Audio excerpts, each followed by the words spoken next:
El Museo Abierto de Mérida ha reabierto sus puertas al público como centro de interpretación en Augusta Emérita para ofrecer experiencias sensoriales e inmersivas y ahondar en las costumbres romanas de la antigua colonia, además de albergar una nueva oficina de turismo. Hablaremos de ello en La Picota.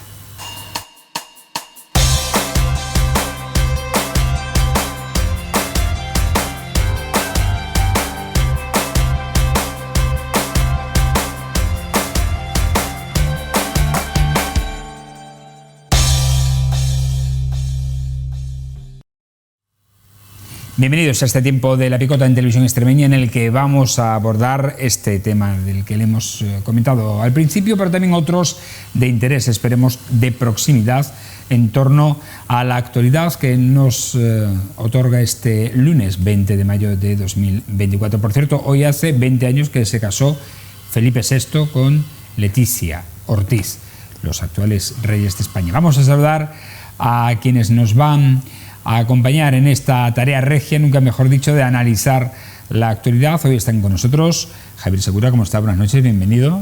Buenas noches, bienvenido. Eso de regia, ¿eh? Sí, pero yo también hago 20 años y no precisamente son... Los míos son reales, pero no de la realeza.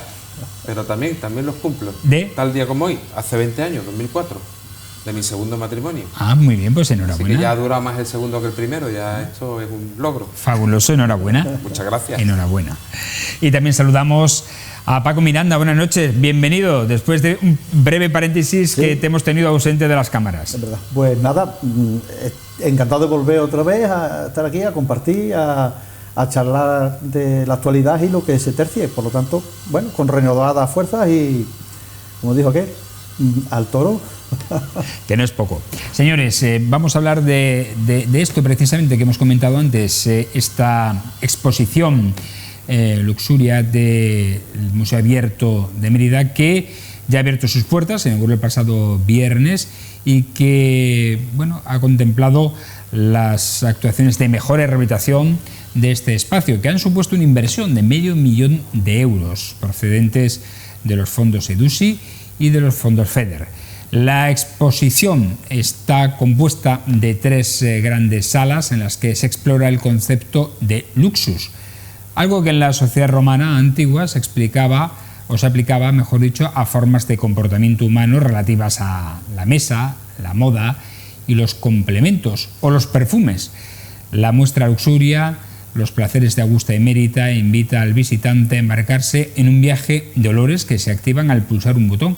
Y es que los usuarios podrán percibir pues esos aromas que van desde los vinos de rosas, violetas o el de velo de flor, que huele magníficamente, ya se lo digo porque lo he hecho personalmente, hasta el romero, el anís, el laurel o el garum, la salsa de pescado que es con la que se condimentaba las comidas, pasando por perfumes propios de la época realizados a base de jazmín, lavanda o sándalo. También mediante unos botones se puede solicitar información gastronómica a Marco Gabio Apisio, personaje que representa a uno de los cocineros más destacados del momento. Conocerán las recetas de Apisio. También se pueden conocer festividades como Saturnalia o Floralia, donde destacan los maniquís con los trajes típicos de cada festividad. La experiencia estrella de la visita se hace latente en la última sala, donde además de poderse escuchar sonidos de instrumentos como la cítara, la tibia o el sistro, los visitantes pueden subirse a una cuadriga romana, esa que vemos ahí precisamente, y con mandos y gafas de realidad virtual convertirse en el protagonista de una carrera en el Circo Romano de Mérida, que se ha recreado, creo que por primera vez, virtualmente me refiero. Por otra parte, la nueva oficina de turismo de Mérida Abierto de la ciudad abrirá sus puertas de miércoles a domingo en horario de 10 a 2 de la tarde y de 5 a 8 de la tarde. Es precisamente por esa puerta de la izquierda por la que se entra a Luxuria. Ahí tienen la oficina de turismo y a la derecha a la exposición. Bueno, realmente yo he estado esta mañana y además hemos estado, mientras hemos grabado un reportaje que les vamos a ofrecer para animarles a visitarla, pues hemos estado probando todo y es sinceramente fantástica esa experiencia sensorial de poder oler como las especias que le echaban a la comida de Roma, los vinos, los perfumes, de poder ver y tocar también ciertos elementos típicos romanos, o subirse a esta cuadriga virtual del del Circo Romano de Mérida. No sé si te han entrado las ganas o no de ir a visitarlo, Javier. Mucho, la verdad es que sí, mucho, y además que es algo que siempre hemos echado de menos, ¿no? El tener la capacidad de poder tener un conocimiento mental y visual de cómo era la vida de Mérito Augusta, de qué se hacía, cómo eran las casas, cómo era la cocina, o simplemente cómo se hacía en el circo, ¿no? Lo que tú has comentado, ¿no?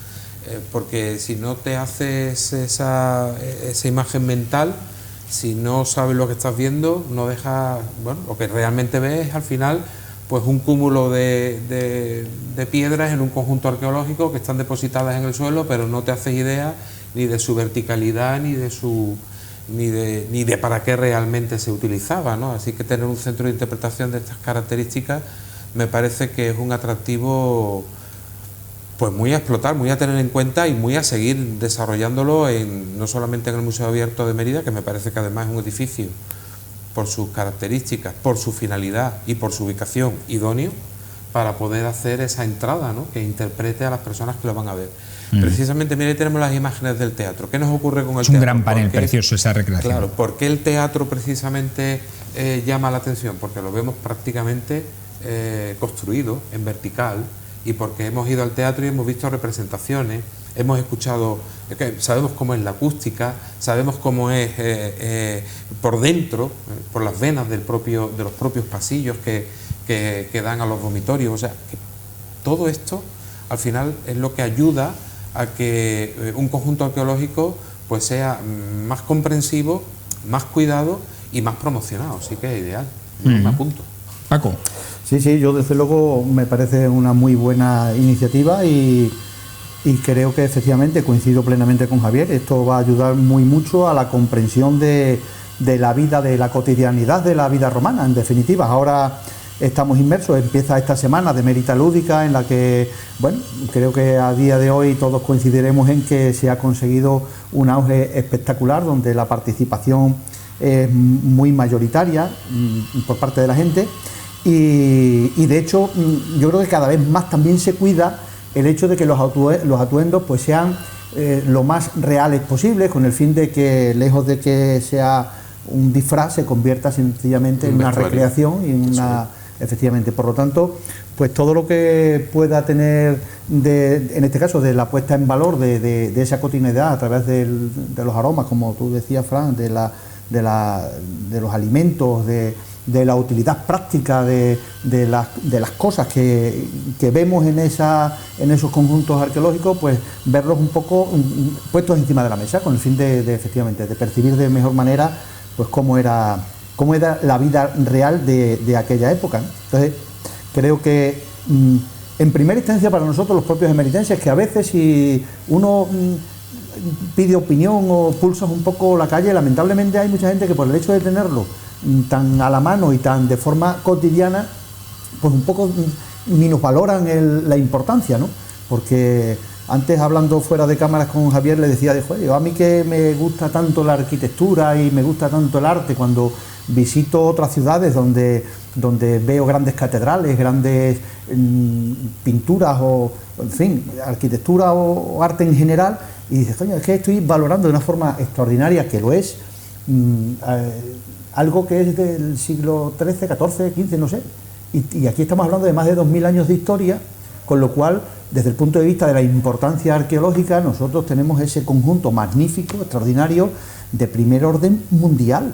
O sea, que decir que tenemos, no es un conato o un vestigio aislado, sino es que tenemos un conjunto de una ciudad total, absoluta. O sea, das una vuelta por la ciudad y está completamente minada de nuestro pasado, ¿no? Por lo tanto, creo que esta es una muy buena iniciativa, creo que estará bien porque dará mejor enfoque a quienes nos visitan, y lo único que ojalá pues esto tenga la continuidad que merece, porque ya sabemos que ese espacio ha tenido algunos conatos de intentos, ha habido otras cuestiones que no han prosperado, en fin, es como que no ha terminado de encajar ese espacio con la utilidad práctica. Bueno, pues yo creo que esta sí que merece la pena apostar por ella, con el fin de que no sea flor de un día, sino que esto tenga la continuidad que merece, porque nuestro conjunto arqueológico permanece, está ahí y por lo tanto esto le va a dar vida. O sea, es un elemento indudablemente añadido, es un elemento añadido a la principal industria que tiene ahora mismo Mérida, que es el turismo, y supone pues la primera inversión del visitante a la ciudad, precisamente en un espacio que no es grande, es pequeñito y se visita muy bien, muy rápidamente, pero que se disfruta mucho porque se puede jugar con las sensaciones, ¿no? En fin, esperamos que le deseamos que tenga mucho éxito. Por cierto, que la oficina de turismo que se ha ubicado en este nuevo espacio va a sustituir momentáneamente a la de la Puerta de la Villa, que sabéis está cerrada por obras, y se van a quedar de momento la del Teatro Romano y esta del Museo Abierto de Mérida. Lo que yo no sé si al final habrá o no espacio o cabida para 3 oficinas de turismo, a lo mejor lo digo por el mantenimiento de personal, ¿no? Pues desde luego lo que sí yo diría, y ahora invitaría desde aquí a quienes tienen responsabilidades, a las autoridades competentes, a quienes tienen responsabilidades, a que ese otro espacio que se gestó y empezó a construirse años atrás, me tocó a mí colaborar con aportación municipal, con la escuela taller y en fin, y con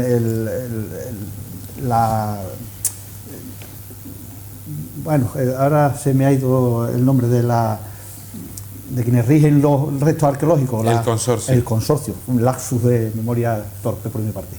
Pues que le pongan voluntad para terminar, porque eso es un magnífico proyecto. Esa era, se suponía que podía ser la recepción de los turistas a los monumentos a través de la recreación de una casa romana. Una casa romana con todo lo que conlleva, por lo tanto es absolutamente complementario. Sí, además el espacio, fíjate dónde está, con lo cual, pues nada, invitarles a que ese órdago, que lo tomen, que le den continuidad, porque al final se trata de voluntades, es decir, esto que está ahí adormecido, no termina de rematarse y ya son muchos años los que lleva eso parado, pues sería una muy buena oportunidad para también rematarlo, darle terminación a esa obra, que significaría esa puerta de entrada a través de una casa romana real, pues al resto de monumentos, al Teatro Romano, al museo, en fin.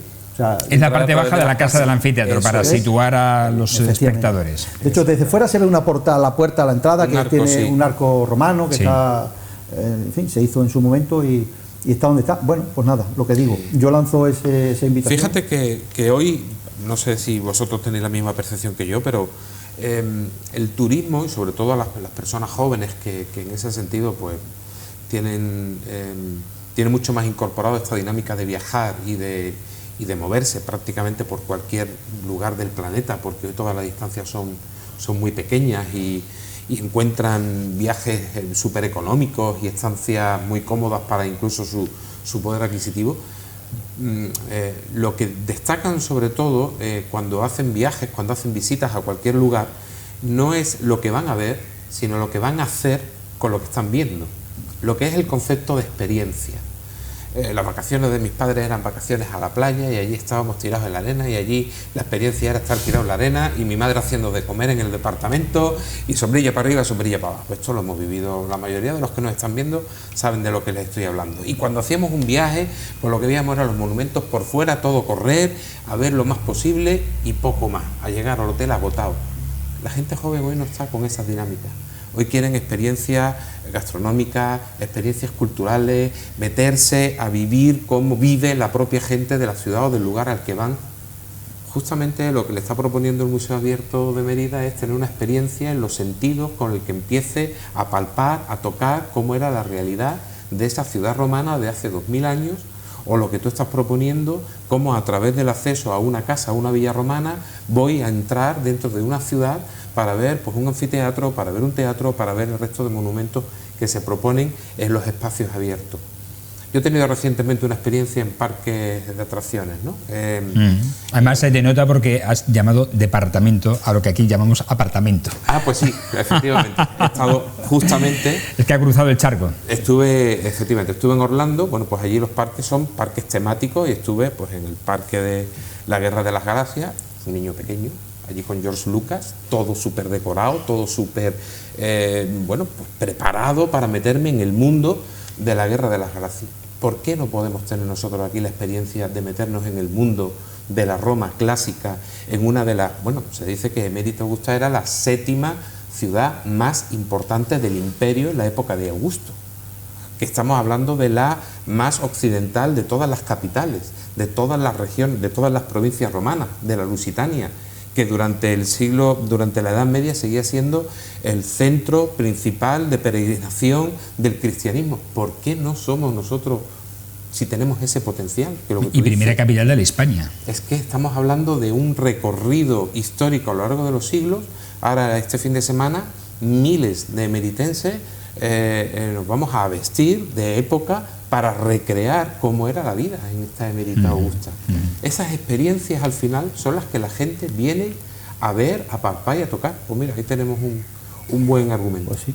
Un ingrediente más, indudablemente, e ingrediente más y muy positivo es la 14ª edición de Emérita Lúdica, que ha comenzado este lunes con un programa de actividades que va a culminar, sobre todo se va a centrar a partir del festivo jueves, día 23, y hasta el domingo. Emérita Lúdica, esta cita recreacionista imprescindible de la ciudad de Mérida, que busca, por cierto, la declaración de fiesta de interés turístico nacional, tras ser ya declarada regional, de interés turístico regional.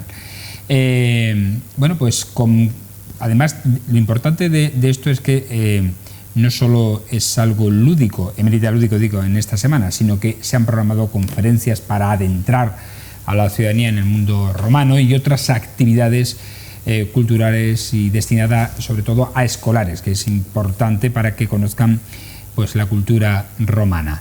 Y bueno, vamos a disfrutar de una fiesta este año, yo creo que es indudablemente, lo decíamos ya hace algunos años, la que más potencial tiene identitariamente con la ciudad y que va a lograr o está llamada a ser una de las grandes referencias nacionales de fiestas recreacionistas. Paco. Yo estoy convencido de ello. De hecho, ya en alguna otra ocasión, que la semana pasada entrevisté al delegado de turismo, a Felipe González, y le apunté una cosa que tú has dicho aquí en algunas ocasiones, el uso del circo romano y de los caballos en Emérita Lúdica, y ha dicho que en un futuro se prevé.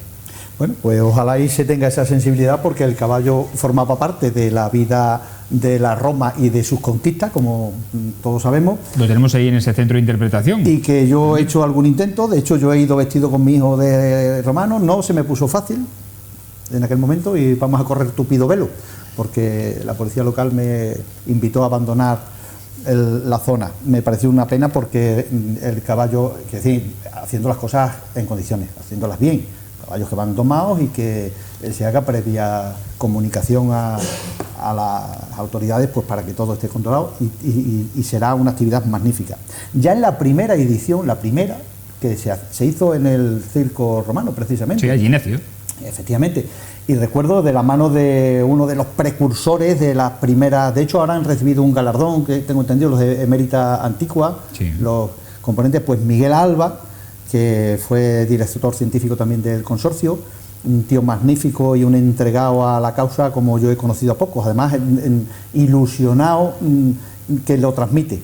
Y ya en aquella ocasión pues me pidió ayuda en ese sentido y yo metí, creo que fueron alrededor de 30 caballos con sus romanos uniformados, que fue en aquel momento, como eran los inicios, los uniformes que lleva la OGE de Mérida, de la centuria romana, que por relaciones personales, en fin, de pertenencia y de amistad y demás, pues les pedí que me prestaran.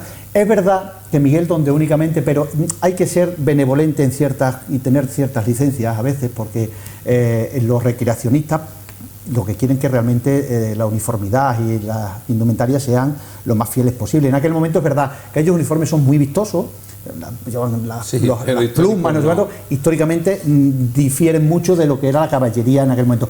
Pero en aquel momento sirvió mucho para darle vistosidad a aquella edición que estaba iniciándose, que estaba en sus comienzos, y dentro de esa generosidad de licencia, pues nosotros nos metimos allí, efectivamente. Y sí que es verdad que después ya... Peor es lo que hacen en Lugo. Es que la recreación... En la Emérita Lúdica de Lucus, Ars de Lucus, que es como se llama allí, dan chocolate con churro. No creo yo que los romanos poco de la época. Sí.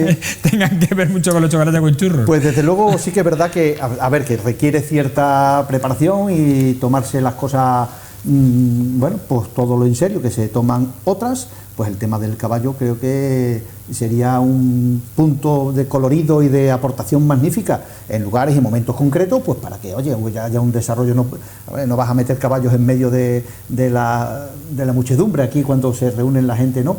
Pero en el sí, pero se podría recuperar, por ejemplo, esa carrera de cuadrigas que hemos visto, por ejemplo, ¿se podría recrear en el circo romano? Por ejemplo, sí. De hecho, hay, si recordáis, las exhibiciones de enganche que se estuvieron propiciando por mi vinculación y por mi entusiasmo también en el mundo del caballo. Duraron los 4 años que estuve yo en el gobierno y después ya desaparecieron. Fue una pena, porque ciertamente la recreación era la última edición en el circo romano y conseguimos que vinieran alrededor de 30 y muchos coches de caballo de muchos sitios. Y ya entonces había gente que estaba dispuesta a involucrarse en ese terreno. Hay mucha gente aficionada al enganche del caballo, que se trataría obviamente de hacer unos carros adecuados para el momento y preparándolos, sí, como no. Entonces, en Sevilla se hace los concursos de enganche, pero están los de maratones, que es espectacular. Ahora en la Feria de Sevilla se ha hecho, ¿no? Los maratones. En la Mestranza. Claro. O sea, esto sería la traducción de las carreras de cuadrigas llevadas al mundo moderno. Ahora son coches de caballo pues muy deportivos, muy preparados, con amortiguación y no sé cuánto, que son los maratones, y donde se hacen unas exhibiciones de manejabilidad que uno se queda alucinado. Quiero decir, desde el punto de vista de la destreza con que se pueden manejar con una cuarta de caballos entre unos obstáculos que parecen absolutamente imposibles. Entonces, que esto perfectamente llevado al mundo romano es tener la voluntad, y sería, vamos. Oye, y con el asesoramiento y el rigor que imprimen los científicos que colaboran en todo esto, que son los del consorcio, los del Instituto Arqueológico y el Museo Nacional, pues yo creo que eso puede triunfar. Si algo tiene de bueno esta fiesta es el rigor histórico, y en eso han hecho una labor fantástica las asociaciones recreacionistas. De educación me refiero respecto al resto de personas que participan o quieren participar en esta fiesta. Y que es un punto, tú comentabas antes, el Ars de Lucus es más antiguo que Mérida, y yo creo que dentro de las referencias que se buscó a nuestro alrededor de qué se podía hacer aquí como en Mérida Lúdica, pues estuvo la referencia de Lugo, que ya movía decenas de miles de personas. Aquello se ha distorsionado porque no deja de ser un carnaval romano primavera, para beber ese es el gran riesgo. Y aquí se dijo, esto no es lo que queremos. Aquí lo que queremos es acotarlo en el contexto histórico y hacer una apuesta clara y decidida por lo que Mérida le puede aportar como Mérida Lúdica en cuanto a rigurosidad histórica, en cuanto a recreacionismo y en cuanto a poner en activo la cultura, ¿no? y la historia, ¿no? Ahí es donde hay que estar ávidos precisamente para que no haya ningún tipo de prostitución en esa esencia. Y yo siempre he dicho que Mérida Lúdica, creo que a día de hoy todavía la meta no se le ve. Es decir, no se ve esa frontera a la que puede acabar llegando por la impulsión que tiene y el apoyo mayoritario que está teniendo. Pero sí que es verdad que hay que no descuidarse y dejar que quienes entienden, quienes saben y quienes aman este mundo, que en este caso son las asociaciones recreacionistas, pues de alguna manera marquen un poco los tiempos, que la batuta la mantengan ellos. Que las administraciones apoyen, porque es lógico y además es muy beneficioso, porque al final es un atractivo, que fíjate lo que supone desde el punto de vista de la gastronomía, de la hostelería, de recurso económico para la ciudad. O sea, esto es una semana donde se mueven muchos cientos de miles de euros en la calle a distintos niveles, ¿no? Incluso fíjate, las telas, las ropas, o sea, quienes venden telas podrán corroborarlo. O sea, la gente, vamos, haciendo cola para adquirir las telas para hacerse. Es decir, sí, y el apoyo institucional total y pleno, pero dejando que esas directrices sean marcadas por lo que digo, por quienes de verdad entienden, saben y aman esta festividad. Y si esto es así, estoy seguro de que de que esto llegará donde, bueno, donde todavía no nos imaginemos. Y no pasará a lo mejor lo de Lugo. Al final, cuando se empieza a prostituir, cuando se empieza a dar permisividad, cuando empieza a dar, acabamos con los churros con chocolates y cosas por el estilo. Oye, este año hay una de las novedades que a mí particularmente creo que me encanta, a mí me encanta al menos, el hecho de que se haga un concurso de Mulsum, que es el vino con miel, ¿no?, que tomaban los romanos, ¿no?, y que las asociaciones recreacionistas van a realizar entre ellas y va a hacerse ese concurso. Esto sí es de Emerita Lúdica, no es el chocolate con churros de Lugo, ¿no?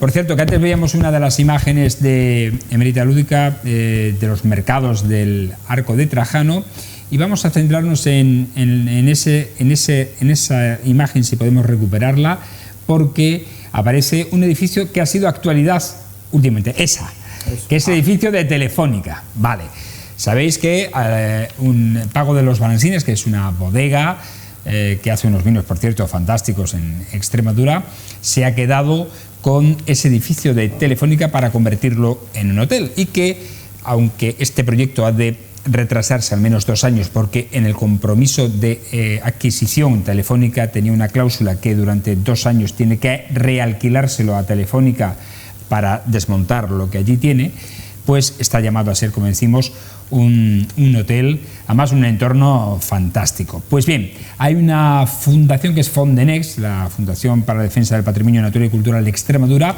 que ha emitido un comunicado en el que pide a Telefónica que revierta la venta y que derribe el edificio, porque dice que este edificio supone un atentado urbanístico que se cometió en los años 50 y 60 y que hoy en día ese mismo edificio no podría ponerse en pie por los innumerables incumplimientos, entre ellos el de estar al lado de un monumento como es el Arco de Trajano.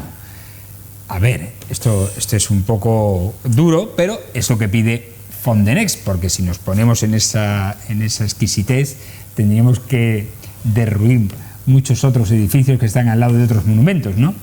La opinión que pueda merecerle a cada uno, porque es verdad que a veces hay ciertas cuestiones o ciertos edificios que pueden chirriar, o edificaciones que puedan chirriar. Pero a mí particularmente no me... Pero, bueno, yo no he tenido esa observación. Probablemente si el edificio desaparece y quedáramos la visualización del Arco Trajano tal cual, sería probablemente una visualización cojonuda. Claro. Pero yo entiendo que la vida de la ciudad no puede estar total y absolutamente constreñida a nuestros vestigios. O sea, deben de formar parte de ellos. Y de alguna manera, de la forma más armónica posible, que coexistan.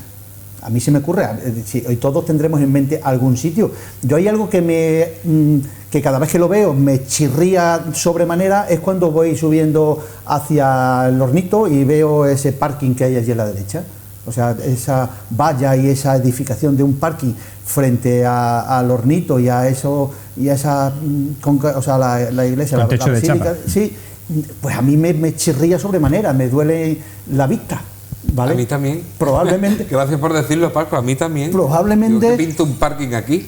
Coño, habría que haber tenido un poquito más de sensibilidad en ese entorno, y es mucho más contemporáneo que este edificio que lleva erguido, pues no sé cuántos años, pero yo lo conozco de siempre, tengo 57 años ya, supongo que será anterior, no se construiría antes de... o si se construyó en aquella época, yo era muy chico, no lo recuerdo. Pero en cualquier caso, a ver, lo que no podemos matar es moscas a cañonazo, desde mi punto de vista. Incluso retrotraerse a posibles incumplimientos, en qué momentos o en qué circunstancias, a estas alturas, no sé si ni tan siquiera tiene ninguna validez legal desde esa perspectiva. Pero, a ver, la primera idea como hotel me parece que el sitio, que es cojonudo, que está muy bien ubicado, que el edificio además es un edificio estéticamente que es bonito, no está... no descontextúa, no chirría, me chirrían las chapas y aquello de allí del parking, pero este edificio en un principio. Y luego, sobre todo, vuelvo a repetir, la vida de una ciudad debe de estar permitida, y la coexistencia, que creo que aquí en Mérida se han hecho las cosas muy bien en ese sentido, porque en no pocas ocasiones ya sabemos lo que significa cualquier proyecto urbanístico que se haga de edificación en el centro, sobre todo, en Mérida en su conjunto, porque te puede salir un resto arqueológico donde menos te lo esperas, pero desde luego en el centro es casi garantía absoluta, y sin embargo se han hecho unas integraciones bastante bien, bastante adecuadas. En aquellos sitios donde realmente no tiene una grandísima importancia se han protegido, a pesar de que hayan quedado ocultos, pero están documentados y están bien protegidos, y en otros, por el contrario, pues se han modificado los proyectos donde se pretendía hacer una planta baja de uso notal o un garaje o un subterráneo, no sé cuánto, pues ha habido que hacer una modificación donde se ha quedado a la vista los restos arqueológicos y se ha permitido una altura más, a lo mejor para la compensación. Yo creo que esa es la grandeza de la coexistencia de los restos arqueológicos con la vida de una ciudad y con su propia evolución. O sea, no podríamos, es que en este caso tendríamos que empezar a plantearnos ir derribando todos los edificios y quedando los restos arqueológicos y que Mérida se desplazara, no sé, que se alejara de los restos. Yo creo que no. A mi juicio creo que la coexistencia es la mejor de las herramientas y lo más inteligente desde el punto de vista de la progresión y de la vida de una ciudad. Yo creo que, no estoy de acuerdo con a ver, Javier, ¿qué opinas tú? Pero yo también creo que ese edificio precisamente no es de los más rompedores con el entorno, puesto que el edificio tiene un valor arquitectónico per se, ¿no? Hay justamente al lado del propio Arco de Trajano, edificio, en la calle Obispo y Arco, un conocido restaurante que a lo mejor podrían sobrar más que ese, pregunto, a ver, que no sobra nada, ninguno, pero puestos ya a ser exquisitos, o por ejemplo, los que se sitúan más arriba de esa calle, ¿no? Y que nos daría, pues fíjate, la oportunidad de recuperar el foro, ¿no? Claro. O sea, que es que... No, y de hecho, fíjate que está planteado de la manera que mientras estén coexistiendo y esos edificios estén en utilidad, pues se permite pues, el mantenimiento, la adecuación. Incluso en este caso, fíjate, hasta el restaurante ha tenido la gran suerte, para el restaurante, desde luego, de que allí se hizo un trabajo muy minucioso por parte de los conservadores y del consorcio, y la vigilancia muy exhaustiva de aquella obra de adecuación de una casa, porque aquello es una casa que se ha convertido en un restaurante, y se cuidó muy mucho el hecho de respetar los restos hasta el punto de haberlos integrado. La parte externa del arco forma parte del interior del propio restaurante. Está muy bien hecho.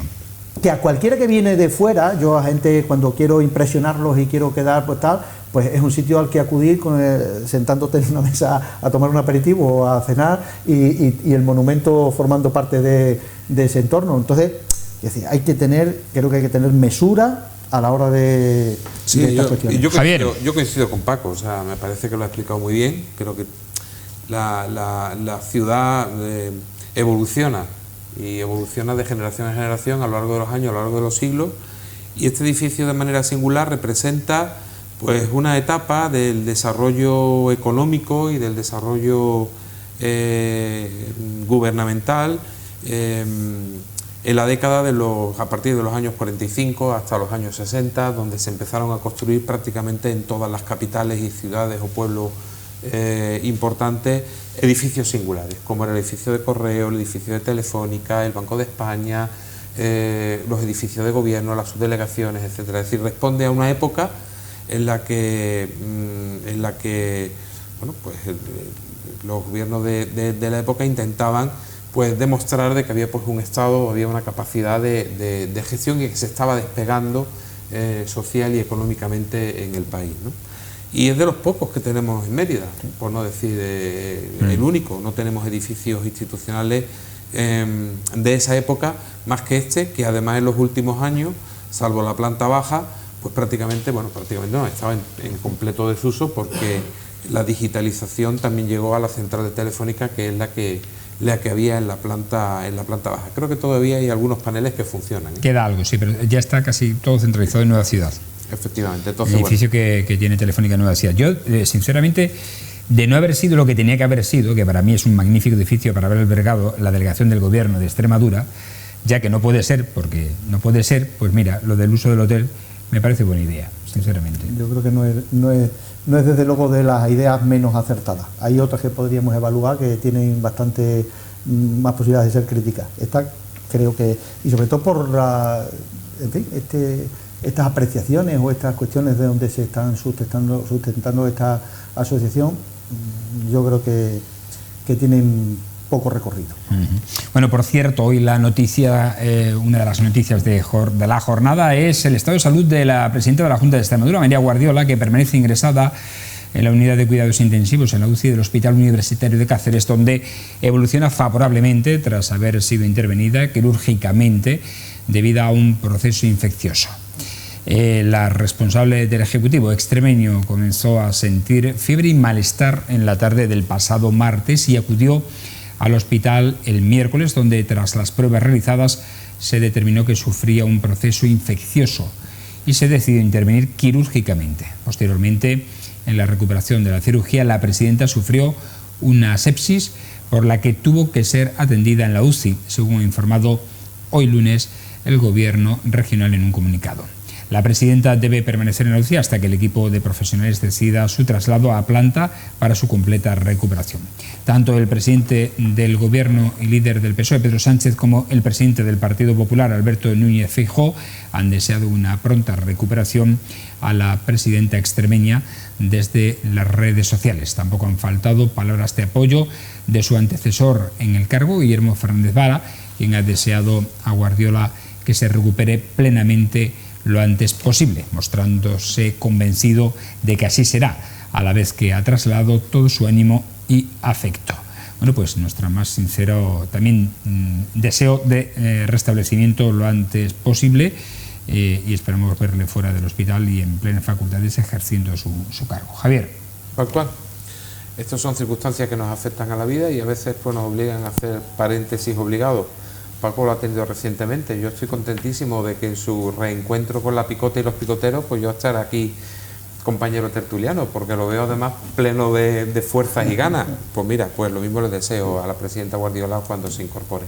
Al final es que lo único que se viene a demostrar es que todos somos humanos y todos estamos expuestos a las vicisitudes de, pues eso, de la debilidad física en la que estamos. Yo he tenido este periodo por mi cirugía de espalda que es mi talón de Aquiles, esa espalda mía que me tiene bastante limitado, pero bueno, al final saldrá, si Dios quiere, que eso es lo que le deseamos desde aquí, que esto será un breve paréntesis en su vida personal y de responsabilidades, y cuando salga, pues saldrá con fuerza, porque allí, cuando estás en el hospital, lo que sí te da tiempo es a pensar mucho.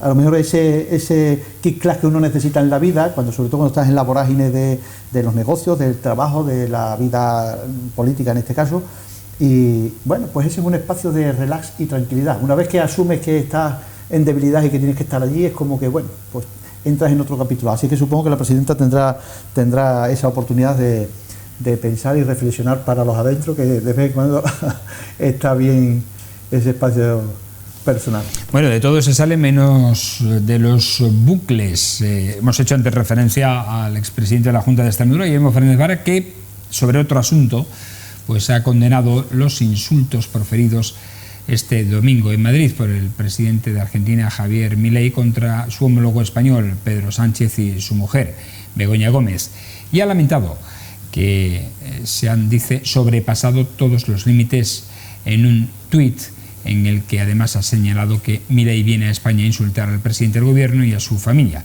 añadiendo que si esta dinámica destructora de la convivencia continúa, la acabará destruyendo. El exdirigente socialista ha recibido la respuesta del portavoz de Vox en la Asamblea de Extremadura, Óscar Fernández Calle, quien le ha recriminado que Milei dice la verdad y es un insulto, añadiendo que roban, dice textualmente, vosotros robáis 700 millones de euros a los españoles y aquí no ha pasado nada.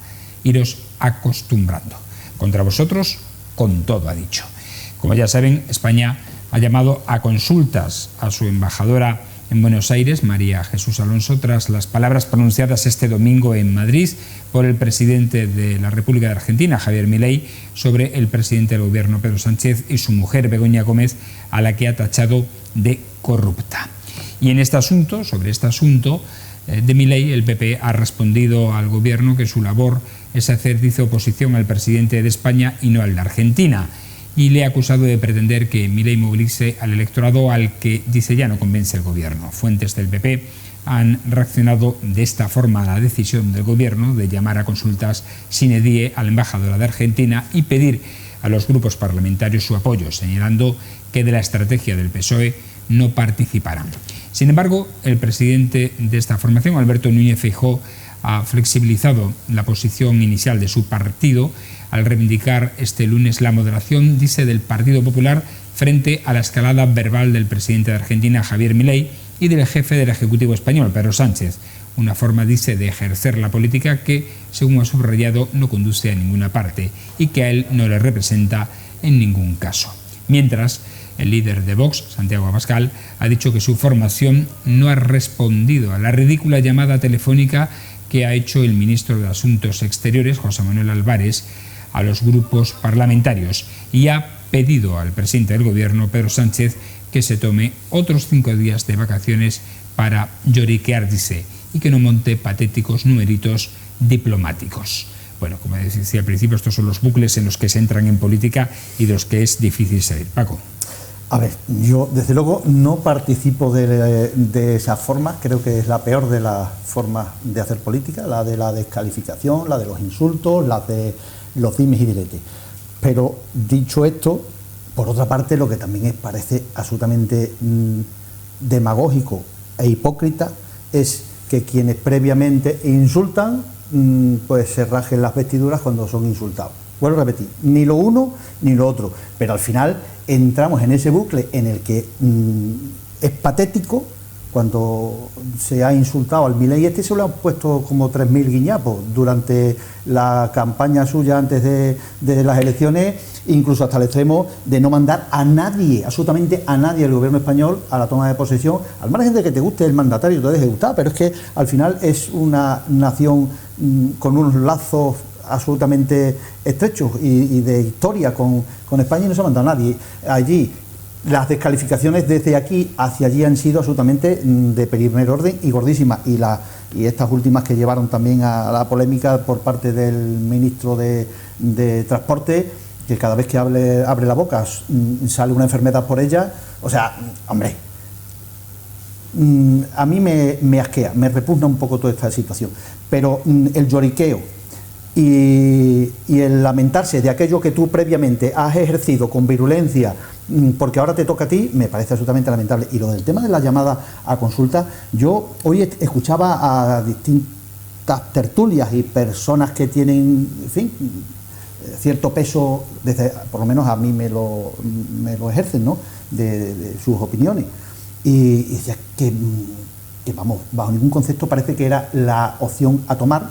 Podían haber llamado a la embajadora de Argentina en España y trasladarle el malestar acerca de las declaraciones, que habría sido algo pues como más lógico, y no montar este pollo, porque al final, de hecho, es que un problema diplomático a este nivel, cuando se llama a consulta sin fecha de vuelta, que decir, que esto es una postura fuerte desde el punto de vista diplomático, porque han insultado a la mujer del presidente, supuestamente por las descalificaciones que le han hecho acerca de algo que está ahí también investigado, que ha puesto él en el panorama internacional, a consecuencia de la carta famosa, porque hasta entonces, desde luego, a nivel internacional no había ningún titular que se refiriera a la mujer del presidente por las cuestiones estas por las que están investigados, su supuesta mano, es decir, que incluso la puso él en el candelero desde el punto de vista internacional. Pero hombre, a ver, que ella no representa al gobierno de España, es la esposa de, es decir, que al final un problema diplomático derivado como si se tratara de la reina de España, en fin, que está desmesurado, está fuera de orden a mi juicio. Y vaya por delante que desde luego a mí me asquea y me repugna este tipo de política y esta forma de descalificación, porque no hay argumentos, al final es soltar mierda única y exclusivamente, embarrarlo todo, pero que no se lamente quienes juegan en primera división en ese terreno. Es decir, que este gobierno juega en primerísima división en el tema del embarramiento y del insulto al hermano de la presidenta o el novio de la presidenta de la Comunidad de Madrid, a la familia de Feijóo, al otro. O sea, es que son auténticos primera división, y ahora se duelen en varas, como se diría en el argot taurino, porque reciben el insulto y los magnifican, y esto ha sido gravísimo. Joder, no sé, pues toma buena nota. Si ya que te ha pasado, pues empezar a rectificar, ejercer la política desde la construcción y no desde la destrucción, y dar argumentos que nos ayuden a entender si merecéis la pena ser apoyados o no, pero con argumentos y no simplemente pues con esa bazofia y esos titulares soeces y gordos que no conducen a ninguna parte. A mí no me construyen nada, todo lo contrario, lo que me produce cada vez es más rechazo. Y en la población en general, si buena parte de esa desafección que tienen por la política está fundamentada precisamente en este tipo de manifestaciones y en esta forma de proceder. La gente cada día está más asqueada del ámbito político por estas cosas. No construyen. Javier. No, es que estoy totalmente de acuerdo con lo que ha dicho Paco. O sea, yo es que me voy a levantar, te voy a dar un abrazo enorme porque estoy totalmente de acuerdo con lo que has dicho en los términos que lo has dicho. Mira, justamente en la última picota en la que estuve, estábamos hablando del exabrupto del ministro de Transporte de Óscar Puente. Óscar Puente, efectivamente, ¿no? Y decíamos que era un despropósito que una persona que está al frente de un ministerio, aunque fuera en un acto de su partido, le diera por hacer referencia a que Milei podía haber tomado sustancia el día que ganó las elecciones. Y nos hacíamos una pregunta desde el punto de vista de los principios éticos que tienen que regir el desempeño de una función pública y más una función política de representación del país, ya seas como ministro, ya seas como presidente del gobierno. Y decíamos que eso era una barbaridad, lo que había dicho, que había que sacarle tarjeta roja, me acuerdo además que expresamente utilicé esa terminología, que había que mandarlo al banquillo unos cuantos de días, sin hablar en la red Twitter o en la red X, porque efectivamente este hombre pues lo había hecho mal. Y esa era la opinión que compartíamos en esa tertulia. Y ahora lo vamos a encontrar en el mismo escenario, esta vez por el presidente del primer ministro de un país, que además viene pues a un acto también de su partido, y me vuelvo a hacer la misma pregunta: ¿hasta qué punto el presidente de una república, como es el señor Milei, ha tenido en consideración los principios éticos que deben de regir que él es el representante de un país, ya sea en lo público, ya sea en lo privado, ya sea en la oficialidad o ya sea en la vida privada, y que debe de mantener pues un mínimo, ¿verdad?, porque está representando a todo un conjunto de la ciudadanía de su país, ¿no? Y no lo ha tenido en cuenta. La segunda pregunta que yo me hago es: ¿pero no decíamos hace unos años de que Vox representaba la ultraderecha y que desde un enfoque constitucional y democrático había que hacer, abro comillas, cordones sanitarios para que los componentes fascistas, los posicionamientos extremos, ya sean por izquierda, ya sean por la derecha, que los fascismos se van por los dos lados, no tengan espacio, no tengan cabida en la vida democrática, porque lo que vienen a hacer es a cuestionar, es a perjudicar a las instituciones, a desacreditar a las instituciones y a dar al final una sensación de ingobernabilidad? Bueno, pues si había que generar un cordón sanitario, ¿por qué no ha sido paciente el gobierno de Pedro Sánchez para decir: no voy a tener en cuenta las declaraciones del señor Milei, por muy afectado que me encuentre en mi vida personal o en mi vida o en mi entorno familiar? Y efectivamente coincido con Paco en que la medida previa a una declaración de guerra es la llamada a consulta de los embajadores. Y justamente es lo que ha hecho el gobierno, es decir, es una situación prebélica. Vamos a utilizar esa terminología que se utiliza también en las relaciones internacionales cuando llamas a consulta a tu propia embajadora sine die a tu país, porque consideras que la declaración que se haya hecho del país, en este caso adversario, es hostil a tu interés patrio.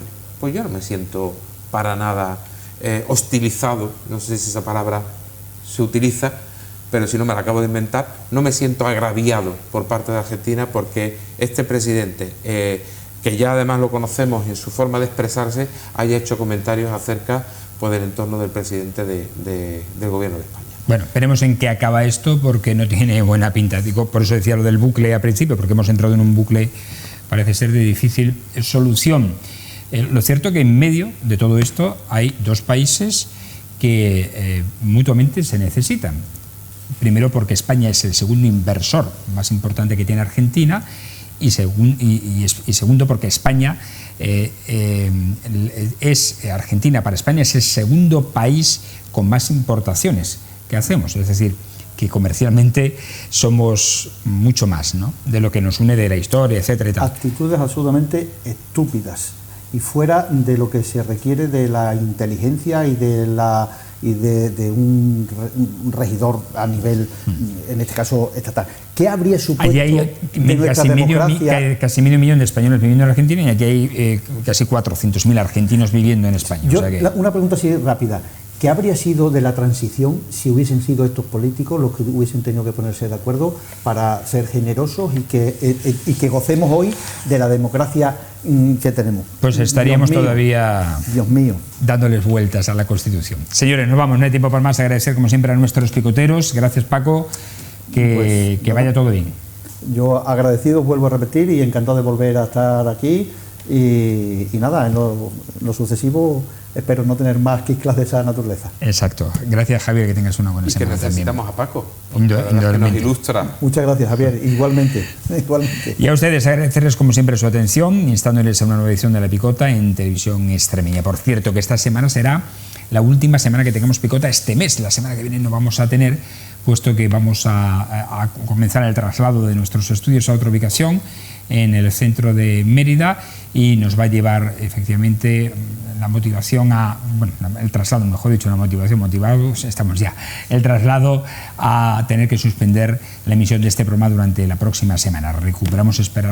Esperamos recuperarlas ya en la siguiente, ya en el mes de junio, en el último mes de Picota, ya desde los nuevos estudios. Así que dicho esto, mañana sí que les esperamos en el formato habitual y en nuestro programa, en la antena de la TDT y en nuestras redes sociales y página web. Hasta entonces, buenas noches y sean felices.